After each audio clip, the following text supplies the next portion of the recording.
you obviously get to see a lot of scripts. What was it about Live by Night that jumped out at you to allow you to give this incredible performance? Thank you.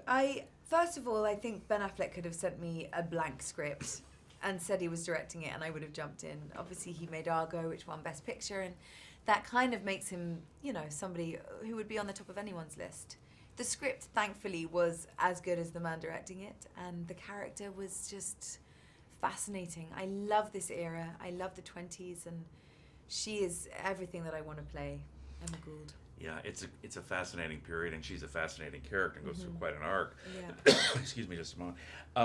In your mind, who is Emma Gould, and what, especially the beginning of she and Joe and that connection, that was fascinating. I think she's a survivor. I think she comes from a very, very damaged background. I don't think she stands a chance, and I think her only way out of her situation is on the arm of a man, and she's therefore on the arm of the most powerful man because she's glamorous and feisty, and then in her own way falls in love as much as she's capable of with the wrong guy, and it's obviously catastrophic for everybody. I think she's a survivor and she's a fighter, and I think she's incredibly damaged inside, and to play that toughness with hints of vulnerability was challenging but really fun, complex. Oh yeah, I think as an actor or an actress, actually, I like to say actor. I love to think about Screen Actors Guild. They talk about the female actor. I always love that term. These kinds of things are much more fun to play than something that's just maybe a light romantic thing, aren't they? Yeah, she's the bad girl in the film, and but those are the people that I want to watch walking down a street. I don't want to see the people who are just sort of living normal lives and being happy. And of course, there's something in that normcore thing which is fun to play too, but someone with this much going on is just far more interesting, and therefore I will work harder and dig deeper, and what is it like to be that woman? Yeah, for sure, absolutely. And of course the relationship with the mob boss Albert White is intriguing too. Yes. And talk a little bit, you've already touched on that, but talk about that a little bit, because that is fascinating here. He's a very, very dangerous man, and I think she realizes once she gets involved that there's really no way out unless it's 6 feet down. And that's what's great and cinematic about that world. The consequences, the stakes are so high for everyone, and every decision could have an absolutely catastrophic result. And she's playing with fire, Emma. So heaven to play. Oh, absolutely. Yeah. And of course, she's a woman of her time in certain circumstances and so forth. But do you think if, in a perfect world, if she could go back and make changes from some of the choices that she made, do you think she would have, or would have realized that she needed to? I think she's a pretty dangerous girl, and I think there's something that she thrives upon by living that close to the edge, flying that close to the sun. I think that's what kind of gets her off.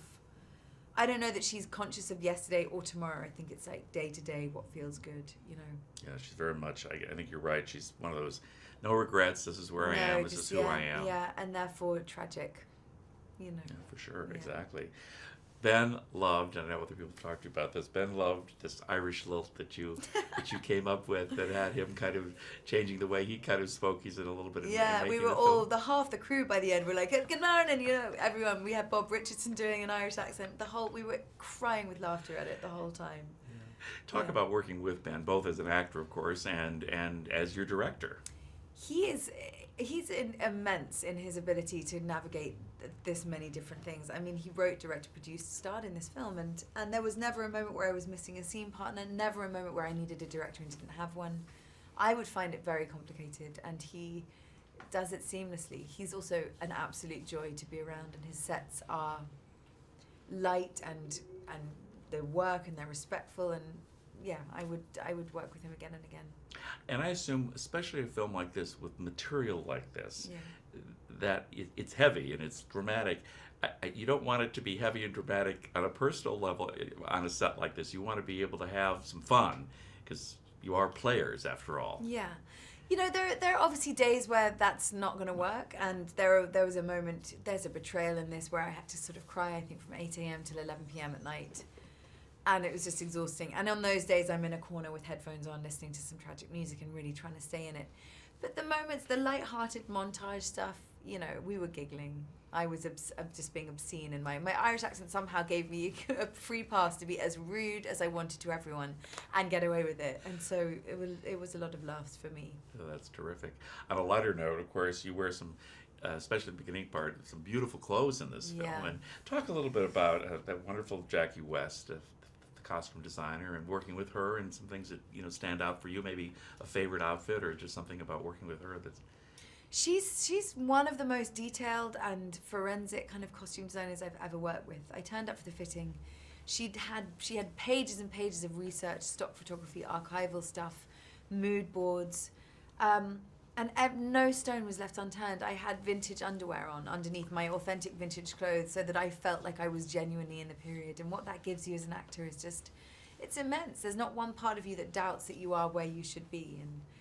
And that's, people often don't think about the craftsmanship that goes into making a film and what that gives to a performance, but she's a huge part of this whole story. It takes a village and all those important people that do all those important Yeah. things, absolutely. Finally, you think about it, you have to think about the role of women in those times and the way, thank God, the world has, for the most part, come to where we are today, and that must have been something that went through your mind as you played Emma Gould. Yes, although she's quite powerful in a very male-dominated world, but yeah, it was not a good time for women. It was violent and brutal, and I think we've made some steps in the right direction, but I think it's incredibly prevalent how current this film feels in moments. Some of the themes it tackles 100 years ago nearly are things that we're still talking about today, and that's, I think, something Ben didn't anticipate, so that's something that people will enjoy.